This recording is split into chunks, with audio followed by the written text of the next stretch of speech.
is Nurul and my student number is 083 and this is my final exam videos.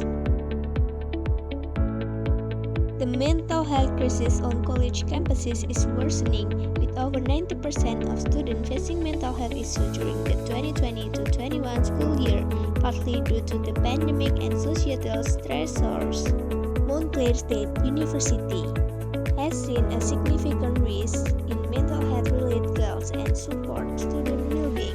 First, an increase in campus mental health services. Campus can help expand mental health resources for students, such as direct access and counseling. Second, 7 initiatives to support student well-being. 1. Encourage connection with other students going through similar challenges. 2. Widespread training. In addition to increased training for our faculty and staff, we ensure that all students have access.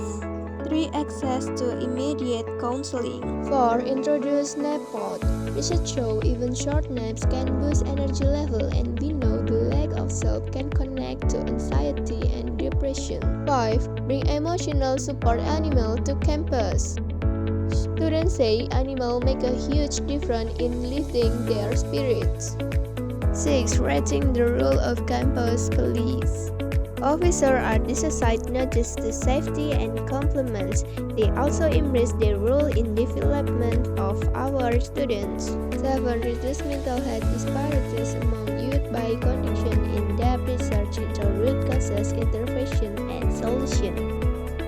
I thought about quitting school. Pandemic takes a toll on Indonesian undergraduate as the present cases freeze. Choiriah, he was the first in his family to go to college and the first in his village to admit to a top university on the outskirts of Jakarta. 350 kilometers from his home in Central Java and faced many challenges during the COVID pandemic.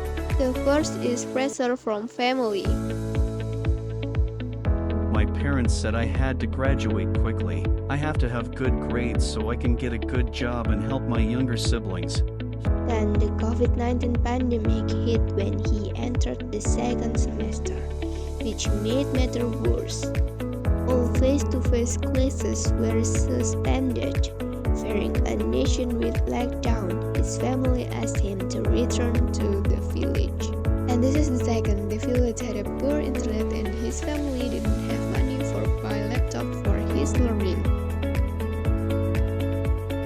I had never owned a laptop before. I didn't really know how to use it. You could say I was technologically challenged. As a result, Choiriah often skipped class and fell behind in some assignments. There were no friends to discuss after class, there was no library where he could read books, and his grades dropped so drastically that he must lose his scholarships. Afraid of disappointing his parents who had high hopes for her person, he kept his problem for himself. His mental health deteriorated, leading to suicidal thoughts. A student conducted by Ruang Empathy highlighted a significant increase in depression and suicidal thoughts among university students in Indonesia during the pandemic. The pandemic exacerbated student anxiety and isolation, making it difficult for them to cope with academic and social issues. Limited access to mental health service, social stigma, and parent pressure.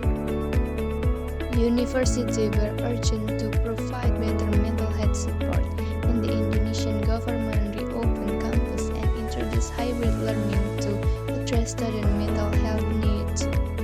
Choiriah eventually improved his situation by returning to Jakarta, finding friends with similar struggle, and maintaining his scholarship, showing that condition can improve with adequate support and access to resources. The problem is not over.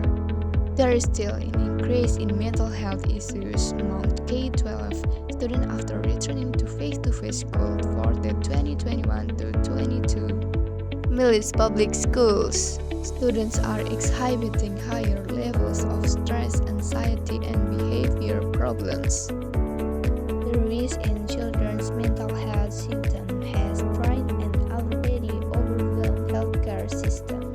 Pandemic exacerbated an existing mental health crisis, with CDC data showing an increase in emergency visiting for mental health issues since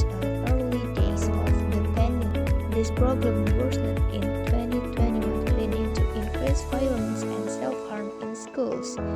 Children are struggling to adapt to social interaction and academic even after a year of remote learning. Many children will lose parents or caregivers to COVID-19, especially those from communities are also dealing with trauma. The mental health care system is struggling to handle the surge of demand, forcing many families to seek help in emergency rooms. And thank you.